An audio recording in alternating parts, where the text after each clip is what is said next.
So, welcome back, dear students, for today's session.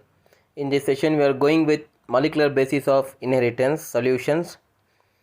So, the first question we have here is, in the DNA strand, the nucleotides are linked together by. Dear friends, four options have been given here: glycosidic bond, phosphodiester bonds, peptide bonds, and hydrogen bonds. See, first of all, let me tell you that whenever we are speaking about the glycosidic bonds or glycosidic linkage, also we can say it to as, right? It's a type of covalent bond, my dear friends. It's a type of covalent bond, right? And let me tell you that this is very important to join two carbohydrates, especially I can say to join the two monosaccharides. This is important, all right, but not linking the nucleotides. Phosphodiester bonds, all right, dear students. See, the two nucleotides are linked together by 3' to 5' phosphodiester bonds. Okay, so the right answer is phosphodiester bond only. Alright, so what is a nucleotide? Nucleotide is the basic unit of the nucleic acid. See, it is formed of a nitrogenous base, right, a pentose sugar, and a phosphate molecule. Alright, so these are the three components which the nucleotides are made of. So one nucleotide is connected with other nucleotide with phosphodiester bonds, my dear friends, to form the polynucleotide chain. Next we have peptide bonds, friends. Here, see, peptide bond here is a chemical bond. What it is? Chemical bond. This chemical bond is formed between two molecules. Alright, it is formed between two molecules. Alright, so by linking the carboxylic group of one molecule with the amino group of the other, that is COOH of one molecule with the amino group of the other molecule. Alright, so anyway, my dear friends, so this is about peptide bonds. Next we have hydrogen bonds. Hydrogen bonds, hydrogen bonding can be seen between the hydrogen atom located between pair of other atoms. Many other atoms are present, there is a hydrogen atom, so there will be hydrogen bonding there. All right, so hydrogen bonds have high affinity for electrons. All right, so anyway, it's a weak bond. By the way, so the right answer here is the bonds which link the nucleotides is phosphodiester bond. So option B is the right answer. Next question, let us discuss about Watson and Crick proposed DNA double helix model and won the Nobel Prize. Their model of DNA was based on. The interesting question, my dear friends. See, in the year 1953, of course, alright, they proposed the DNA double helix model. That is James Watson and Francis Crick. Both of them together, they discovered based on the X-ray diffraction studies, my dear friends. Alright,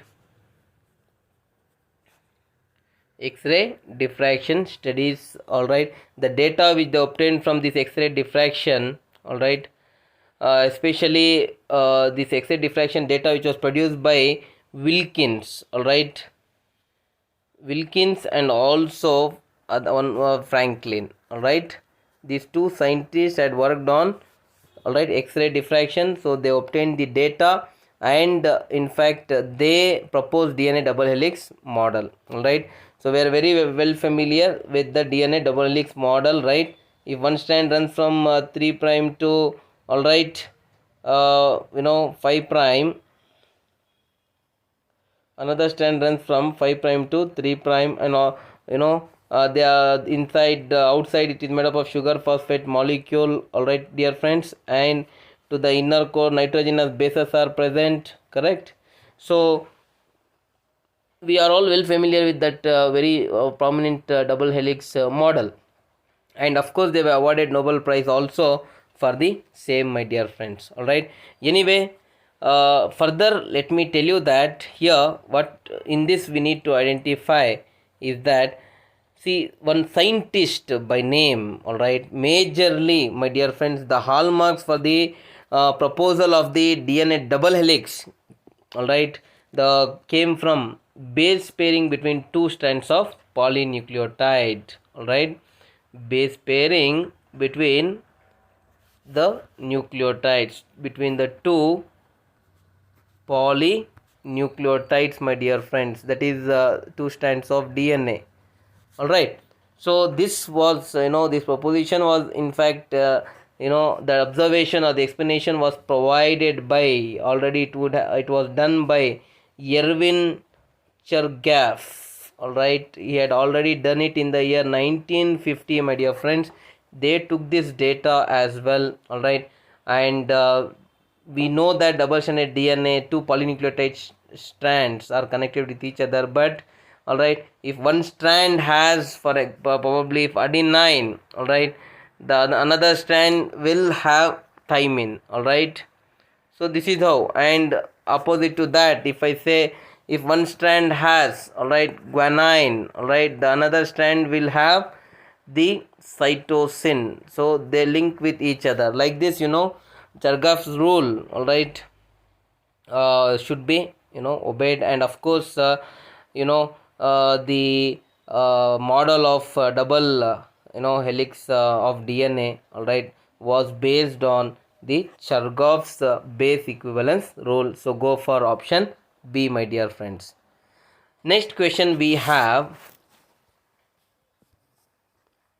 if a double stranded DNA has 20% of cytosine, what will be the percentage of adenine in it? All right, seems to be a interesting question. Four options have been given: 20%, 40%, 30 and 60% respectively. So dear students, now we know that Chergaff's rule. All right, what does the Chergaff's rule tell us? Now we are very clear with it, all right. Chergaff's rule says that the amount of adenine is always equal to the amount of thymine, and the amount of guanine is always equal to the amount of cytosine. Adenine is connected with thymine with 2 hydrogen bonds, guanine is connected to the cytosine with 3 hydrogen bonds. And also remember the, all right, purines and pyrimidines as well. The purines are which one? Adenine and guanine, all right. The pyrimidines, that is thymine and cytosine, all right. Thymine and cytosine is always, again, is both are equal. That means to say what, how we can we write this? A plus G, all right, is equal to T plus C. All right, my dear friends. Now, what is the given data? Let us understand. The given data here is what? 20% of adenine is present in the double stranded DNA. Sorry, the cytosine is present. So, what is the percentage of adenine we need to calculate? All right. So, in the double stranded DNA, now let us say if adenine is, cytosine is 20%. All right. Let me tell you, my dear friends, guanine. Now, cytosine pairs with guanine, right? Always. So, both the amount will be same. The amount of cytosine is equal to the amount of guanine. So, guanine will also be 20%, my dear friends. Alright. Then comes what? Another, alright. Now, A plus T is left. Adenine plus thymine. That must be what? 60% now. Alright. That means to say the percentage of adenine would be 30%. Alright, that is 60 divided by 2 we have to do, alright, because adenine, the amount of adenine is equal to amount of the thymine. So 30% adenine, 30% thymine, alright. So the answer for this is, the amount of adenine is 30%, my dear friends. So please go for option C. The next question we have, my dear friends: in one polynucleotide strand of a DNA molecule, the ratio of adenine plus thymine by guanine plus cytosine is 0.3. All right. What is the, all right, adenine plus guanine by thymine plus cytosine ratio of the entire DNA molecule. See, again Chargaff's rule comes into fore, my dear friends. See, according to the Chargaff's rule, which was proposed in the year 1950, the purine and pyrimidine base pairs are present in equal amounts. The purines is equal to the pyrimidines, my dear friends. Alright, that means to say adenine plus guanine is equal to cytosine plus thymine always. Alright, now dear friends, or you can say it as what? A plus G by C plus T is equal to 1. Alright, so this is what, my dear friends. So anyway, the right answer, the question as here is what? In one polynucleotide strand of DNA molecule, the A plus T by C plus G, if it is 0.3, what will be A plus G plus C plus T ratio in the entire DNA molecule? Alright, I have already told you. So this should obey what? The Chargaff's rule. A plus G is equal to C plus T. That will be always is equal to what? 1. Alright, or constant. So the right answer is what? D. So please go for it. The next question we have, my dear friends.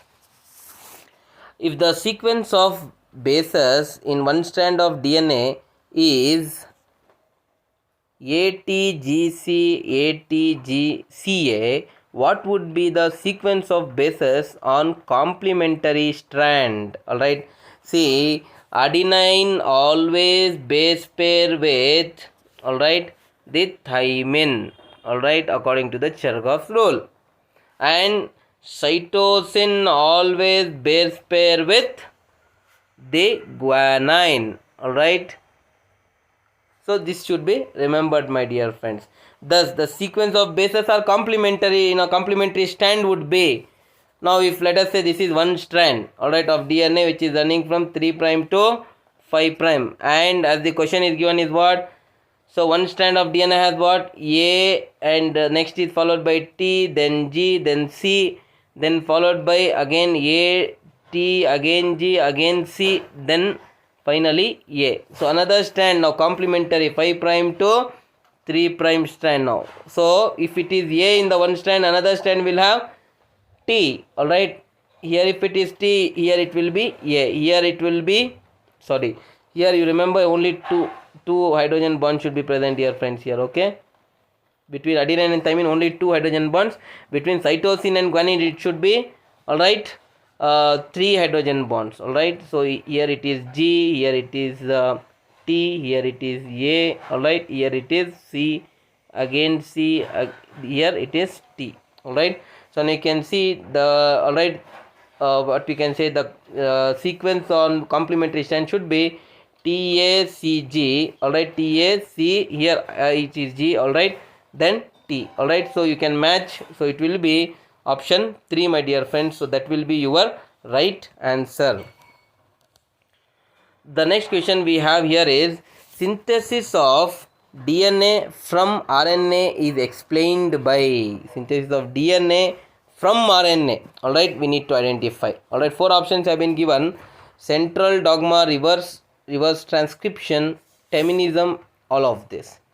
Dear students, let me tell you that first of all we need to understand that what do we mean by DNA replication. Alright, see, it's what we can say, the formation of similar copies of DNA. Alright, let us say this is parental DNA. From the parental DNA, now the daughter DNA strand should be formed, right?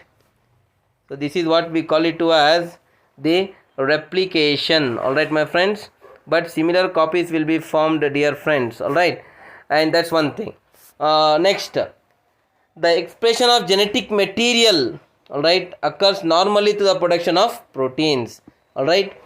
So if let us say the DNA is genetic material, if it is, so this expression, when it occurs, what will be formed? The proteins will always be formed. For this formation of proteins, my dear friends, that is when whatever the genetic material, when it is expressing either DNA or in fact RNA, whatever it is. So when this genetic material is expressed, then what I said, the proteins will be produced, right? To produce this protein, 2 steps are involved, my dear friends. The first step we call it to as the transcription, all right, and the second step is called as what? The translation. Okay, now we are well familiar with these two terms, all right. See, the formation of mRNA, all right, or copying of information from DNA to form what we call it as mRNA is called as transcription, all right. And the coded information in the mRNA, the coded information is present, my dear friends, in the form of, all right, triplet codons, all right. Each triplet codon, all right, will form the one amino acid. Say for example, if it is AUG, it will form methionine, all right. All right, for that matter, if I say if it is UUU, it will form phenylalanine, all right, amino acid. Like this, you know, the coded information is present in the mRNA. Now that coded information will be translated to form proteins in a step called as what? Or the translation, my dear friends, all right. Now let me tell you that one scientist, very well familiar scientist called as Crick, my dear friends, what did he describe? He described unidirectional, all right, flow of information, unidirectional flow of information, all right, from where? From, or I can say from the DNA, all right, to the mRNA, and from the mRNA to form the proteins in one single direction. That is what we refer it to as today, what we describe it to as the central dogma of molecular biology. Central dogma of molecular biology, my dear friends, all right. Remember the name Crick, who has the highest contribution for the central dogma. Dear friends, dogma means an important principle of molecular biology is this transcription, translation, replication, all these concepts, my dear friends. All right. Now further, let me, okay, now here let me make you clear about next one more important concept here, that like very many few viruses we have, all right, many viruses, all right, that contain RNA as the genetic material, all right. Now, all right, what happens? This RNA, in fact, they form, all right, they form the complementary DNA is formed from this, all right, through a process called as what? From the RNA, the DNA formation is called as what? It is quite opposite now. It is called as reverse transcription, all right. So this reverse transcription in other sense can also be referred to as feminism, all right, my dear friends. So anyway, so it is carried out by one of the enzymes, this reverse transcription, transcription, that is by RNA dependent DNA polymerase, all right.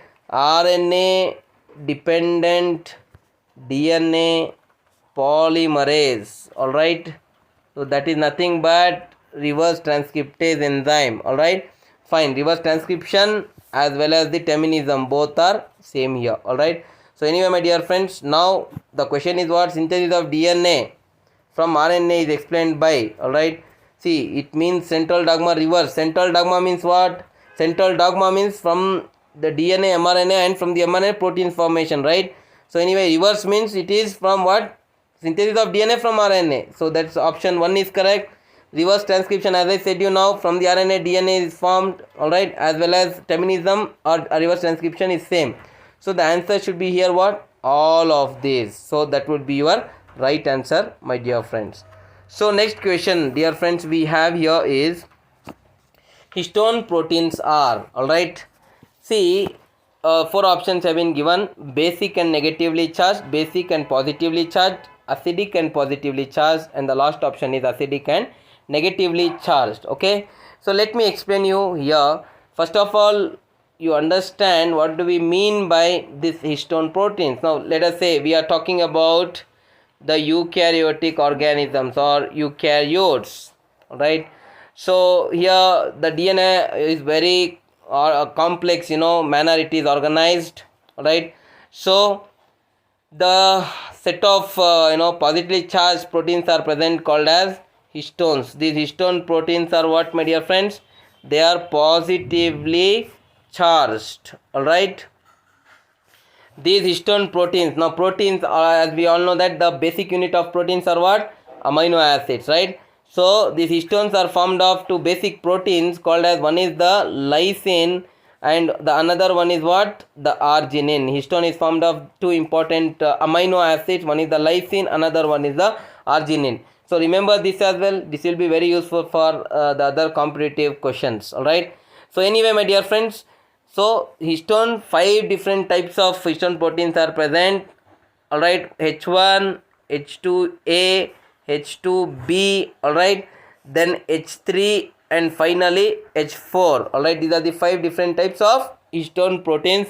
4 out of them, that is H2A, H2B, H3 as well as the H4.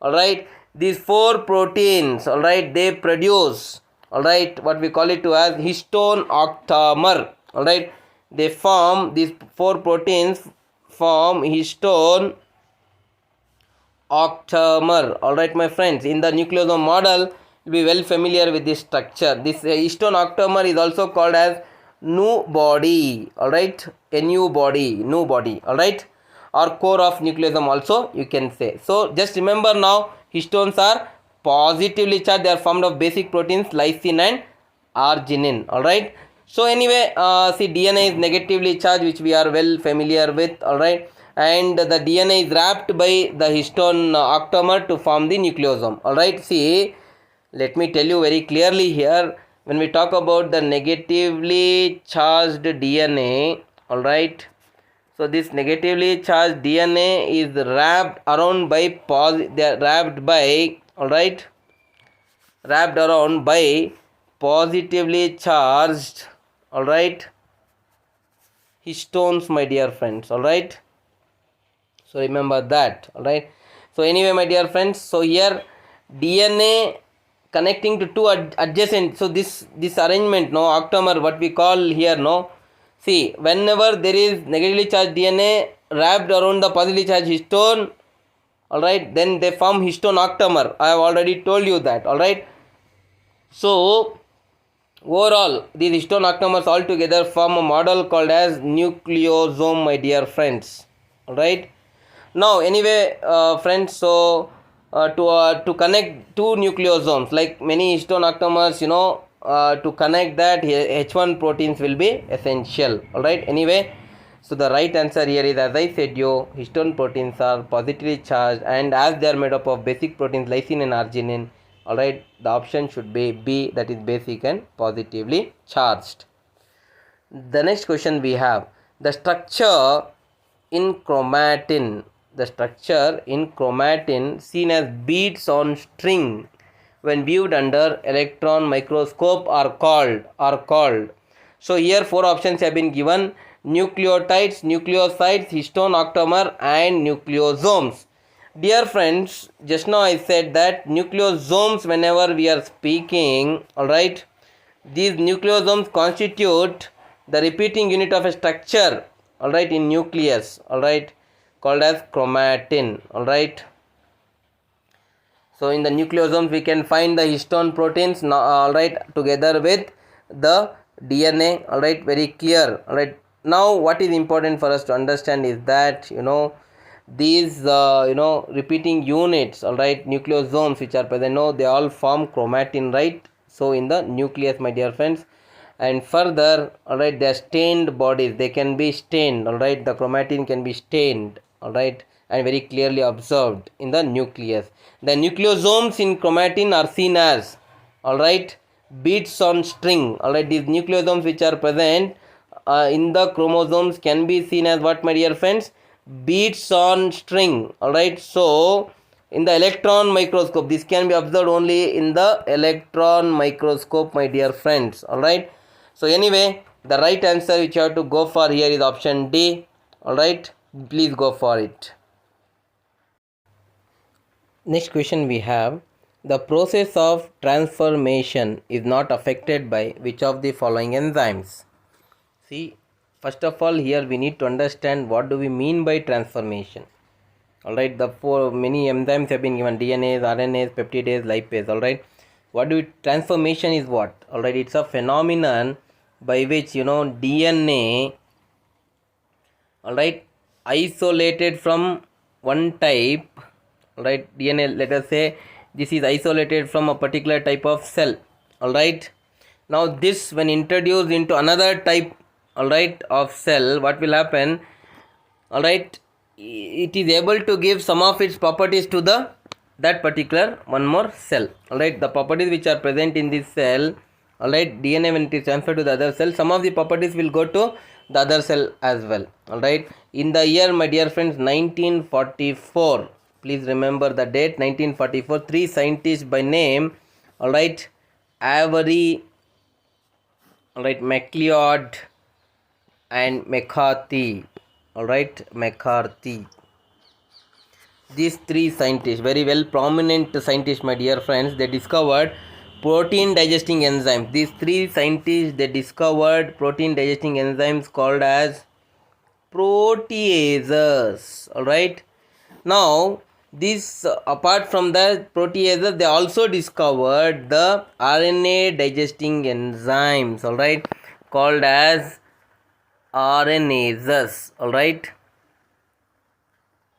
This is one, this is the another one, proteases and RNases. The protein digesting enzymes are proteases, the RNA digesting enzymes are RNases, which were discovered by Avery, MacLeod and McCarthy. And further, my dear friends, remember that these proteins and RNA did not affect transformation, alright. I have told you already what is transformation, alright. Phenomenon by which, for example, one DNA is isolated from a cell, alright, when it is introduced into the another cell, alright, it will give some properties, but the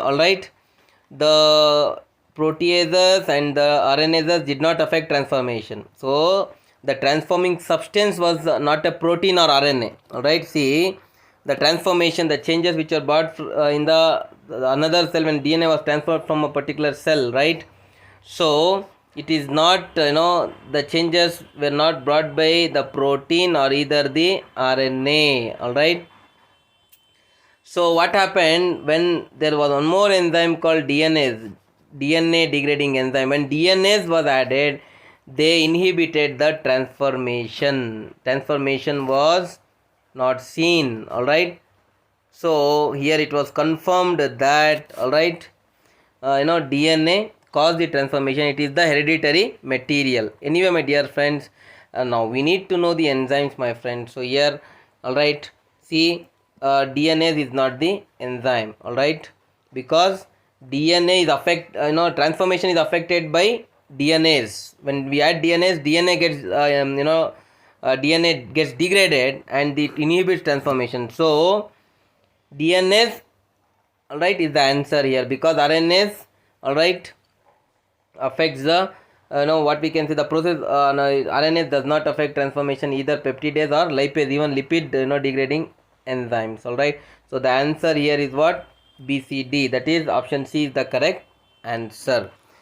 The next question we have, dear friends, is that to prove that DNA is a genetic material, which radioactive isotopes were used by Hershey and Chase in the year 1952 in their experiments, alright.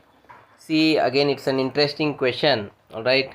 First of all, let me tell you that Hershey and Chase experiment is based on the fact that DNA contains, alright, phosphorus.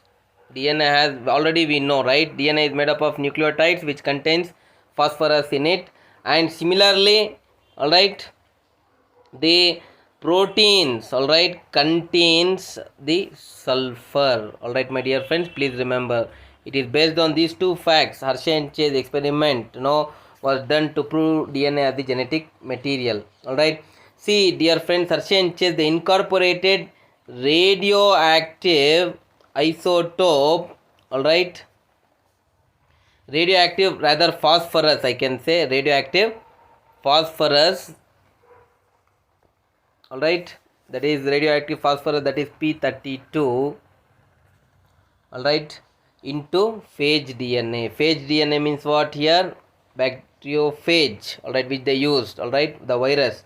Into that they incorporated radioactive phosphorus 32 and sulfur 32 in another separate phase, all right. Sulfur, not 32, sulfur 35.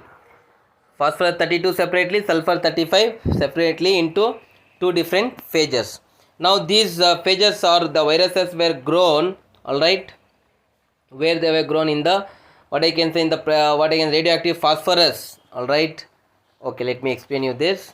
See, these viruses which were incorporated with phosphorus 32 and sulfur 35, these viruses were grown in the presence of radioactive phosphorus, all right, phosphorus 32, all right, were grown in the presence of this, all right, contained only radioactive DNA. They had only radioactive DNA. They did not have radioactive protein, because we know that DNA has phosphorus in it, but proteins do not have phosphorus. This is one fact. Similarly, when viruses were grown on sulfur 35, all right, radioactive sulfur 35, so they, what we can bring to the conclusion is that, you know, radioactive protein was present, all right. Radioactive protein was present. Why? Because, all right, sulfur is an important and integral part of the protein, my dear friends. So but there was no, it was not present in the radioactive DNA, all right. So because DNA does not contain sulfur, that's as simple as that. That's what the experiment of Hershey and Chase is, all right. So anyway, so yeah, just we need to know what are the two important radioactive isotopes they use. So that is phosphorus 32 and sulfur 35. So please go for option B, that is your right answer. The next question we have, dear friends, is that if the DNA of a virus is labeled with phosphorus 32, alright, DNA of a virus is labeled with phosphorus 32, and the protein of the virus is labeled with sulfur 35, alright, after here it should be transduction, my friends, alright, it should be transduction. It's a sexual reproduction in, alright, it's a sexual reproduction anyway. So transduction, which molecule would be present inside the bacterial cells, all right.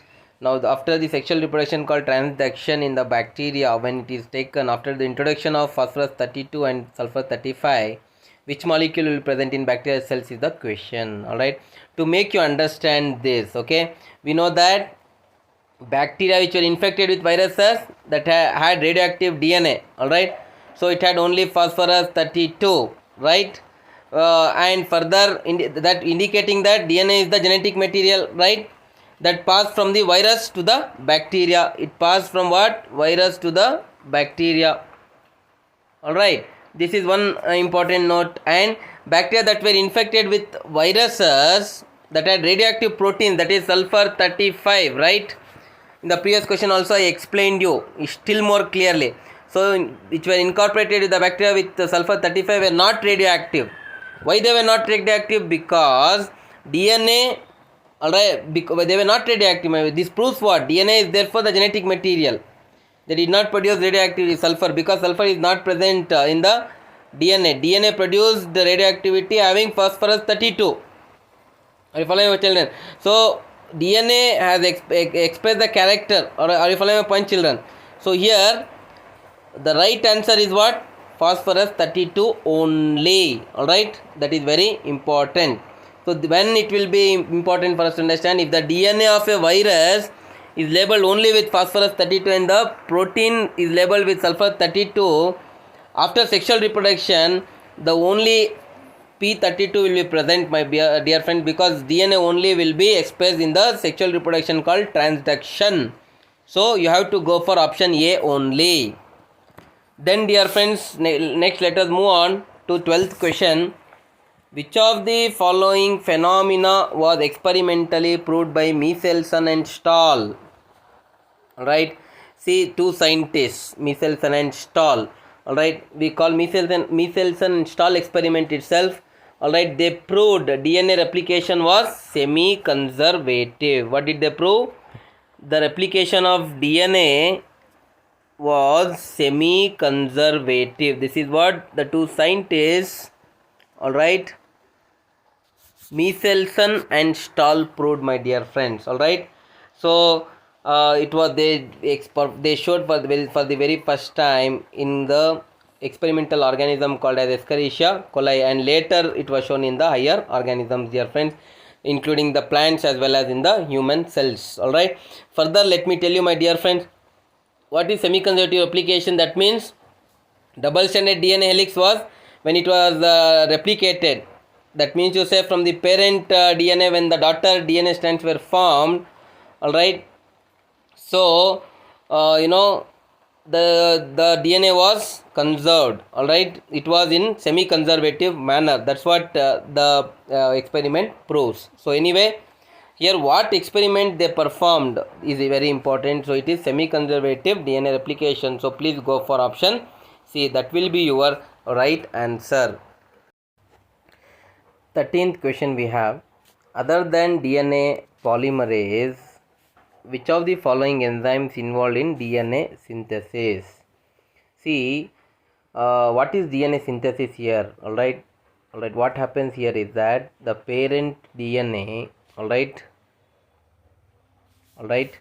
it gives rise to two identical, all right, it gives rise to two identical daughter DNA molecules. That's what we call DNA synthesis. All right, my dear friends. So it's a very simple definition which you can remember, my dear friends. Say if it is the daughter DNA, so it gives rise, sorry, parental DNA, it gives rise to the daughter DNA molecule. So this is daughter, all right. Okay, so this is daughter DNA, all right, and this is parental DNA. So two identical copies will be formed. That's what is DNA synthesis. All right, and dear friends, DNA polymerase is very important, all right, for the, all right, DNA synthesis. All right, so without which the DNA, all right, replication is not possible, my dear friends. All right, and DNA, all right, what I can say here, the replication is initiated by the help of RNA primase enzyme. All right, it is initiated with, initiation is done by RNA primase. All right, if it has to start, RNA primase enzyme is very much needed, remember that. And further, let me also tell you that RNA primase, it synthesizes short RNA primers, which we know minimum of 10 to 12 nucleotides, right? So fine. And then there is helicase also, which is playing an important role in DNA synthesis. So the two DNA should unzip. See, like this. Alright, this is parental DNA. If we consider, this has to unzip and this has to form like this. Alright. So here, if it has to form this way, alright, then definitely for unzipping we require what? The helicase enzyme. So it unzips the two strands of DNA. Alright, unzips the two strands of DNA, my dear friends. All right, and topoisomerases reduces the coiling strain. All right, coiling tension which is developed, all right, during unwinding, when they both are unwinding, right, due to the helicase enzyme, when it acts, the two strands will be split, right, like this, as I have shown here. So during that, whatever the tension is, all right, that tension will be reduced by topoisomerase. So I can tell you, my dear friend, that in the case of DNA synthesis or DNA replication, all right, all these enzymes are required. Topoisomerase for reducing the tension during unwinding, helicase for uncoiling the two strands of DNA, and RNA primase for initiating the DNA synthesis. So answer is all of these. The next question we have here is, DNA replication takes place at dash phase of cell cycle. So DNA replication, already we know, from the parental DNA the daughter DNA strands are formed, identical two daughter DNA strands are formed. Anyway, so now dear friends, in case of eukaryotes, all right, the replication of DNA takes place in S phase of cell cycle. All right, S phase of cell cycle. So that's the answer is here is what? Option 2. All right, the replication of DNA as well as the cell division cycle, it should be coordinated, my dear friends. Anyway, Any problem here will result in chromosomal abnormalities. All right, chromosomal anomaly we say. All right. Anyway, the answer here is what? DNA replication takes place in the S phase of the cell cycle in the case of eukaryotes. All right. Then, dear friends, the next question we have here is the enzyme, right, DNA dependent RNA polymerase catalyzes the polymerization reaction in dash direction. All right, see, it's again very important. All right, always remember the two strands. All right, so have opposite polarity. That is, if one strand runs from, all right, say 3 prime to, all right, 5 prime direction, one more strand runs from 5 prime to 3 prime direction. All right, so remember that is what we call it to as the opposite polarity. And the DNA dependent RNA polymerase which have been given here, all right, catalyzes the polymerization in one direction only, that is from 5 prime to 3 prime, my dear friends. All right, the strand that has the polarity 3 prime to 5 prime, no, that will act as the template. All right, that acts as the template strand for DNA polymerization to occur. But actually polymerization is occurring in the strand which has polarity from 5 prime to 3 prime direction, my dear friends. All right, so here, all right, so you remember the answer here should be A. Please go for it. The next question we have, transcription unit, all right, starts with TA box, starts with palindrome regions and ends with row factor, starts with promoter region and ends in terminator region, starts with CAAT region. See, let me tell you, the transcription unit is the distance, all right, between the sites, all right, of initiation, sites of initiation. Here we have the promoter, here we have the terminator, here we have the structural genes. All right, coding regions are present especially there, all right, in the structural genes. So this is the promoter, this is the terminator. So that's what, all right, all from the promoter till the terminator. That means RNA polymerase, when it binds in the promoter region until it continuously it transcribes and forms the, all right, mRNA molecule, right, my dear friends. All right, so that's what we call it as transcription. The formation of mRNA from the DNA with the help of the enzyme RNA polymerase is called as what? Transcription, right? So the RNA polymerase will bind to the promoter and continues till the terminator, alright. After that, mRNA molecule, when it is formed, it will near the terminator end, it will finish off the transcription process. But the question here is that transcription unit, alright, remember that it starts with the promoter region, my dear friends. Option C you look into, it starts with the promoter region as I said you here, alright, and ends with the terminator region. See, promoter, structural gene and terminator regions are the three important parts of the transcription unit, my dear friends. So always remember, alright, promoter will be at the initiation starting, alright, of the transcription is taking place at the promoter, ending at the terminator. Alright, so the right answer which you have to go for here is what? Option C. Then the next question we have here is, during transcription, alright, the sites of DNA molecule at which RNA polymerase binds is called, alright. Just now I said that it is the promoter region. Whenever you talk about the transcription unit, alright, in the promoter region only the RNA polymerase will bind. RNA polymerase will bind the enzyme which is necessary for the formation of, alright, mRNA, alright, from the DNA, alright.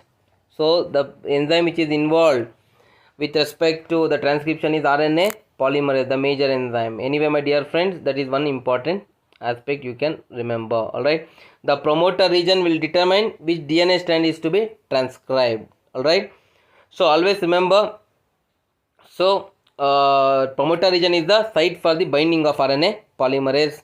So anyway, the answer should be what? A. Then dear friends, next question we have, methyl guanosine triphosphate is added.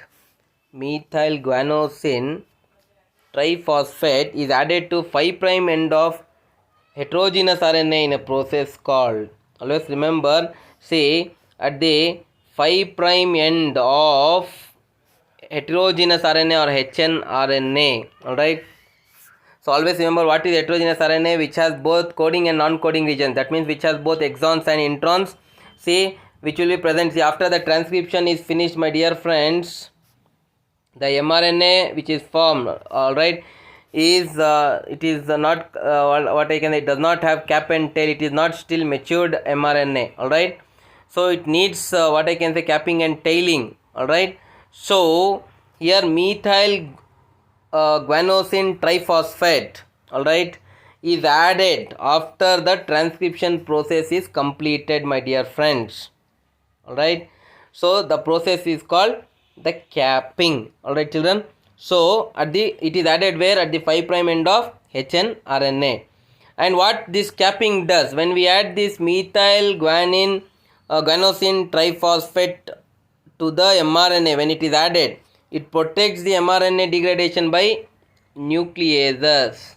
There are certain enzymes called nucleases which may degrade the mRNA, but that is avoided with the presence of this methyl guanosine triphosphate. That's why capping should occur in mRNA, my dear friends. So the right answer is what? B.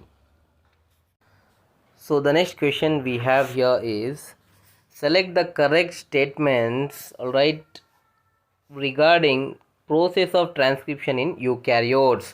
See dear friends, remember, transcription is a process where mRNA is formed from the, alright, DNA molecule, alright, and this mRNA will have the message in the form of triplet codons, which will further lead to the synthesis of protein, alright. Anyway, that's what the transcription is, just the formation of mRNA from the DNA, alright.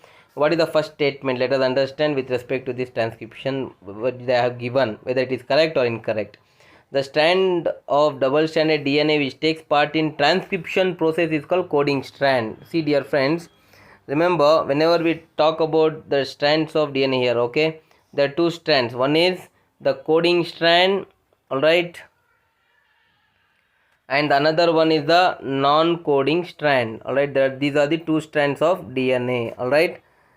Now the strand which participates in transcription is non-coding strand, alright, and the coding strand does not participate. Coding strand is also called a sense strand because your genetic information is stored. It is not participating in the process of transcription, alright. So the given statement 1 is wrong. Then second statement, the enzyme RNA polymerase can catalyze polymerization only in one direction, that is 5 prime to 3 prime. Absolutely correct, my dear friends. This I have already explained you before, alright. So always remember, the DNA polymerization will occur with the help of the RNA polymerase enzyme or RNA or DNA dependent RNA polymerase in one direction, that is 5 prime to 3 prime. That's a correct statement. Then what is the third statement here? An unusual nucleotide methyl guanosine triphosphate is added to the 5 prime end of the heterogeneous RNA, hnRNA, during capping. See, capping is a post-transcriptional, the process which occurs, alright, where we are going to add 7 prime methyl guanosine triphosphate molecules, alright. That process is called as, at the, what I can say, the 5 prime end of the mRNA. See, if we consider this as the mRNA, alright, at the 5 prime end of the mRNA we are going to add, capping is going to take, there we are going to add 7 prime methyl, alright, guanosine triphosphate molecule, alright. By the addition of this, the protection will be given to the mRNA molecule from the, alright, degradation through nucleases, alright. So anyway friends, it's a post-transcriptional change, alright. hnRNA means the RNA which has both coding and non-coding regions, that is exons and introns are present. So anyway, so remember in that later after the code, the transcriptional process and the removal of the non-coding regions, alright, this capping will occur. The third statement is also correct here, my dear friends. Then the fourth statement, during tailing process, adenylate residues Yes, adenylate or poly A, or we can say poly A or adenylate residues are added, alright, to form the tail of the mRNA near the 3' end, alright. So that's also the correct statement in template independent manner itself, alright. So except the statement, alright, 1, all 3 are correct. So we have to go for option C. Second, third and fourth statement are correct and the first statement is incorrect. The next question we have here is the 3 codons which result in termination of polypeptide chain synthesis are during translational process. If these 3 codons, that is the UAA, UAG and UGA, if they are continuously, if these codons come during the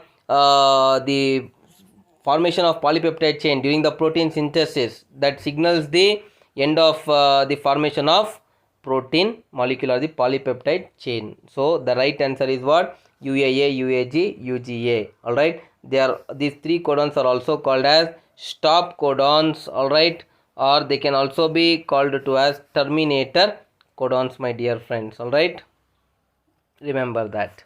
So the right answer here is what? B.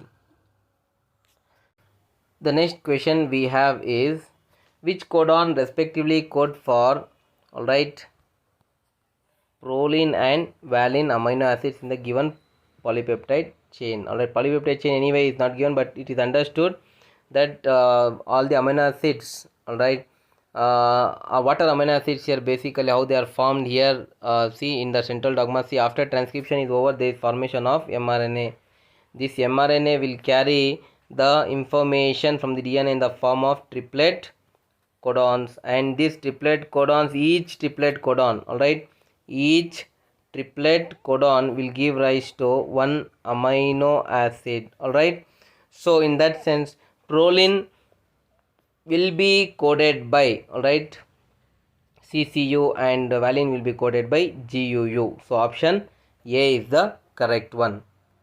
The next question we have here is which out of the following statements is incorrect, alright. See, first statement given is genetic code is ambiguous, alright. See, now let me tell you the first statement itself is here incorrect. It is wrong, my dear friends, alright. Why? Because see, there are 64 triplet codons, right? 64 triplet codons are present, and these 64 triplet codons code for 20 amino acids, alright. And genetic codons are not, it is it is not ambiguous, it is non-ambiguous, my dear friends. I will explain you this, alright. Why it is non-ambiguous? It's very important to understand, alright. Why? Because non-ambiguous, what is that? Means to say that there is no ambiguity about a particular code. That means to say, see, one codon will specify one amino acid, alright, and not any other except GUG, alright. See, this GUG normally codes for valine, but in certain conditions it also codes for, see, generally in normal condition it codes for valine, but in certain conditions, alright, it codes for N-formyl methionine, alright, my friends, except GUG, alright, as initiation factor, initiation codon it codes anyway. So now, dear friends, remember, generally one codon codes for one amino acid, alright, one codon codes for one amino acid and not any other, alright. That's what we call non-ambiguity, alright. So the given statement that genetic codon is ambiguous is absolutely wrong, alright.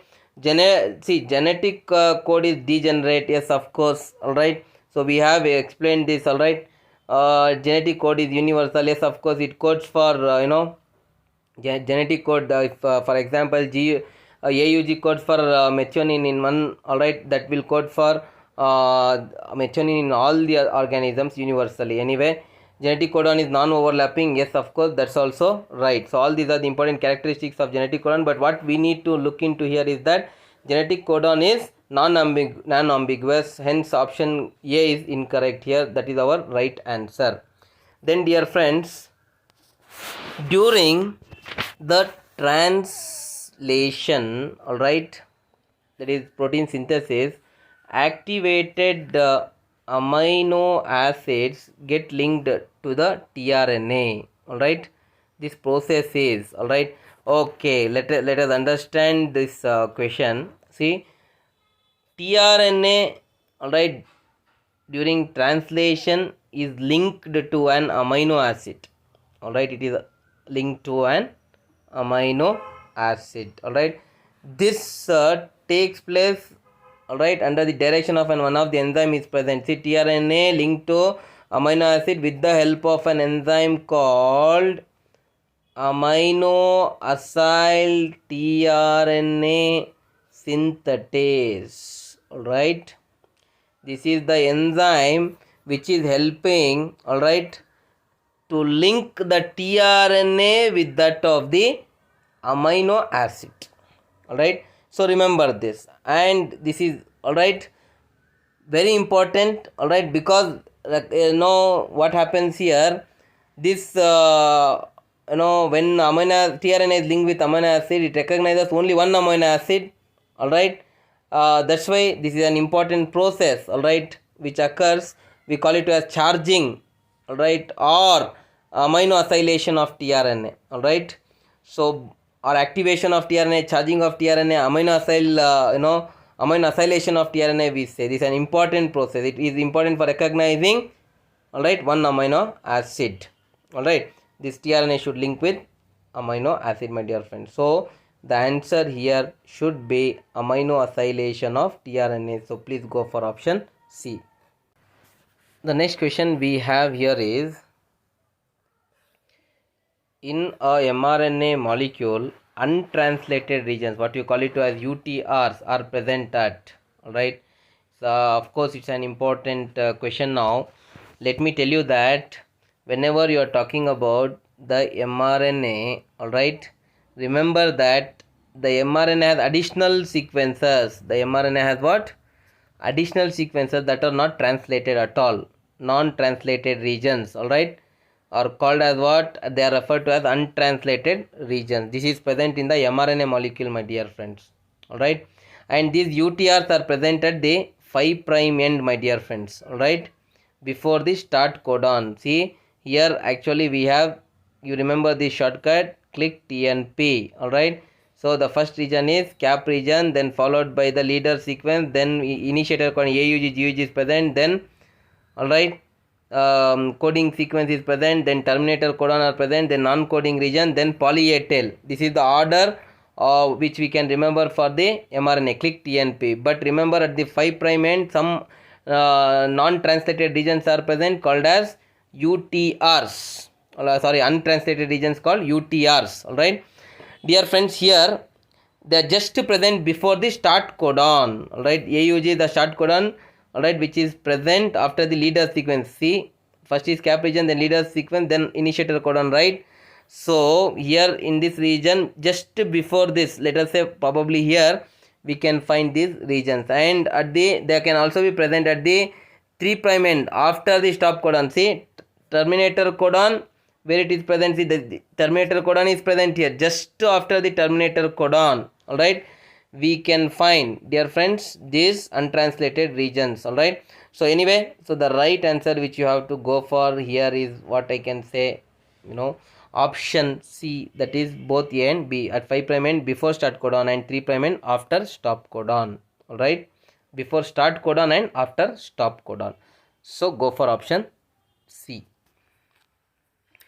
The next question is, the sequence of structural genes in lac-operon is, all right. Again, see, lac-operon explains the gene expression concept, my dear friends, all right, which was explained by two important scientists called as Jacob and Monod, all right. Lac-operon was explained by Jacob and Monod, all right, and for their this gene expression discovery, all right, along with one more scientist called Ufi, they were awarded the Nobel Prize as well, all right. Now let me tell you that the The structural genes, they code for enzymes in lycopodium. Alright. See, if control genes are present first, let us say this is the lycopodium. Alright. First we have control gene. Alright. Here inhibitor, promoter, then we have operator. Then here we have LAC-Z followed by LAC-Z, LAC-Y, then followed by LAC-A. These three are called as what? Structural genes, my dear friends. Alright.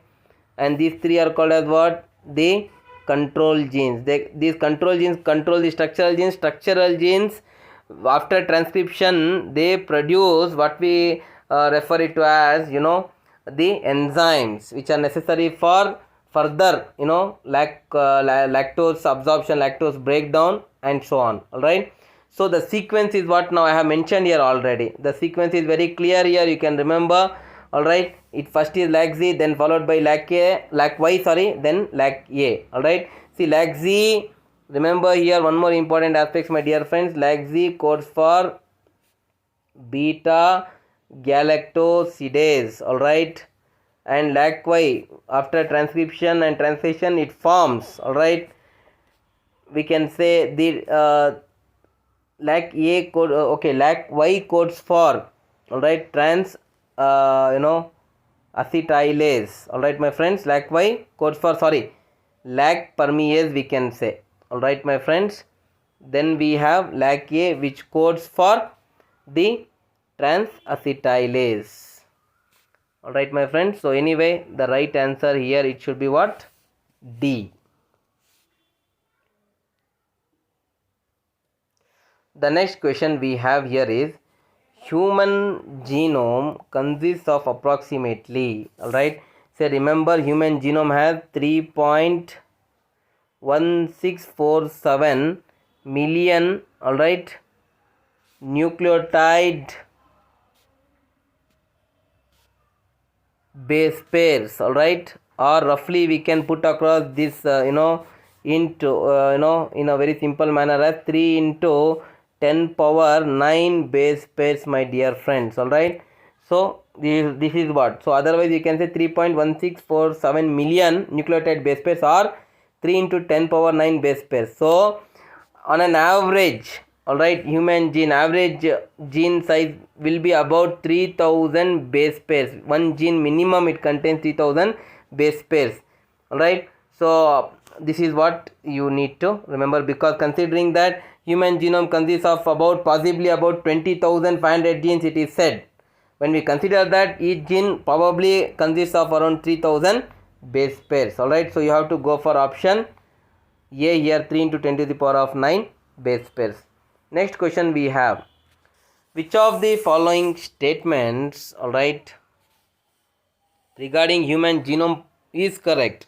Alright, human genome was a very novel project, my dear friends, where the complete sequencing of human cell and many other, alright, model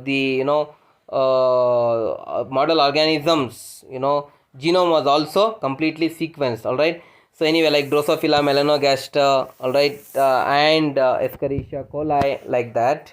Other than the humans, it was sequenced, the what we can say, the genome. Alright, so let us understand what is in fact, out of these 4 statements, which of the statement is incorrect? Let us understand.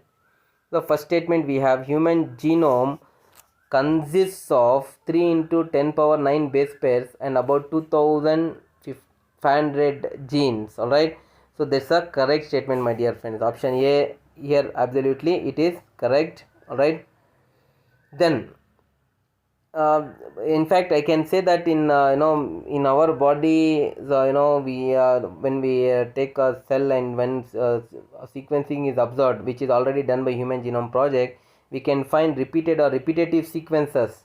Alright, them repetitive sequences form the large part of the human genome. Alright, repetitive sequences, many sequences they keep repeating. Alright, so fine, that's one point you remember. And secondly, the average gene size is 3000 base pair. Alright, and dystrophin is the largest human gene. Yes, obviously, my dear friends, the dystrophin is the largest gene in our body. That's correct. And yes, average gene size is around 3000 base pair. That is also explained by Human Genome Project. So statement 2 is also correct. alright. Then what is the third statement? We have chromosome 1 contains about 2968 number of genes and Y chromosome have 231 number of genes. See, Y chromosome is carries very much less number of genes. It is absolutely correct, alright. So this statement also is correct according to Human Genome Project. Then my friends, repeated or repetitive sequences are not present in human genome. That's what I explained you before. Repetitive sequences are present, my dear friends, alright. There's a common aspect about what the human genome, alright, very common aspect. Before itself I told that is the reason, alright. So we cannot go by the fourth option. So all the three statements are correct except the fourth one. So please go for alright. The answer is the D. Alright my friends, you have to go for option D. That is your right answer. Next question we have, arrange the various steps of DNA fingerprinting technique in the correct order. Okay, fine. Alright, so let us understand this DNA fingerprinting technique steps and let us move in order. Alright, first step to the last step. Alright, so here first comes the isolation of DNA. Alright, first we have to know in the crime spot or where which DNA we want to perform the DNA fingerprinting. Alright, first we have to isolate the DNA. Alright, the isolation of DNA steps we are well familiar with, correct? So we need to damage the cell with lysozyme, if it is the bacterial cell, if it is fungal cell with the chitinase, alright, or if it is plant cell, pectinase, cellulase, and then we have to isolate the DNA. DNA has what I can say, the associated with RNA, histone proteins, non-histone proteins, and many other impurities that has to be removed. Only then we are going to get the DNA. So that is the first step. Isolation of DNA has to be done, my dear friends. Alright. So fine. There is the first step. The second step, my dear friend, is that of the digestion of DNA by restriction endonucleases. Alright. So whatever the DNA fragments we are going to get, so we are going to cut that at specific sites called recognition sequences, alright, by using restriction endonucleases. So second step is the alright digestion of DNA by restriction endonucleases.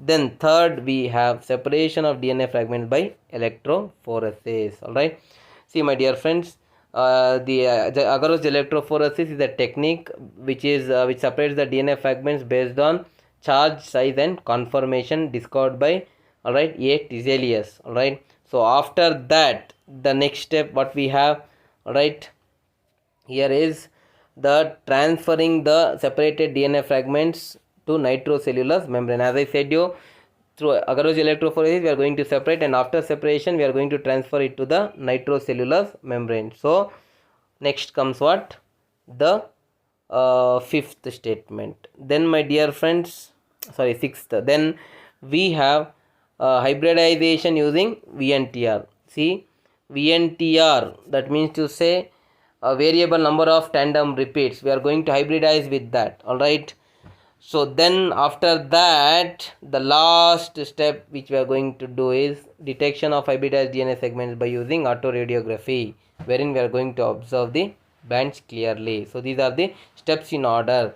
So you have to go for option A. First is the fourth step, isolation of DNA, followed by digestion of DNA by restriction endonuclease, then separation by electrophoresis, followed by transferring it into the nitrocellulose membrane, then hybridization by to the VNTR. Alright, then we have after hybridization to the VNTR, next we have the last step, detection.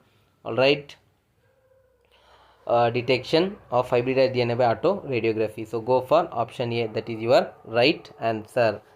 The next question we have, my dear friend, is that an organism uses 20 amino acids. Alright, an organism is using 20 amino acids while its DNA is made up of 6 types of nitrogenous bases. What would be the minimum size of a codon?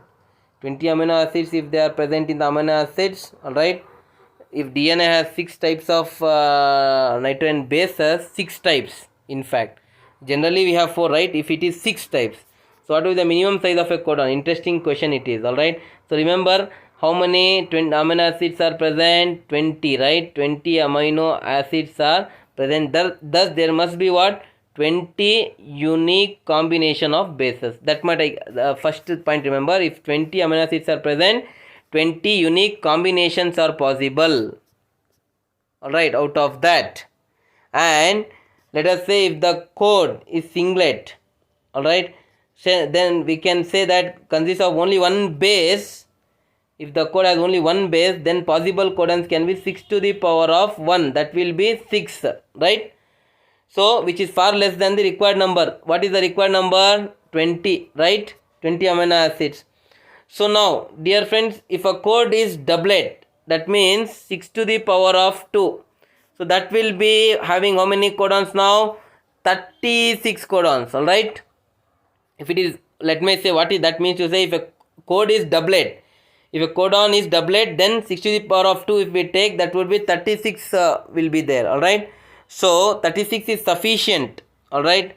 What you can say, because 20 is the minimum amino acid, so 36 is only option is 36 here, possibilities are 36. So here what we can say is that some amino acids could be coded by more than one codon, because 36 is present, no, but only 20 are present here. So 16 difference is there. That means to say that some amino acids can be coded by more than one codon. Alright. So anyway, my dear friends, the right answer which you have to go for is 2. Alright. That is 6 power 2. If you take 36, it will be. Alright. This is how you have to take what I can say the minimum size of a codon. Alright. The answer is D.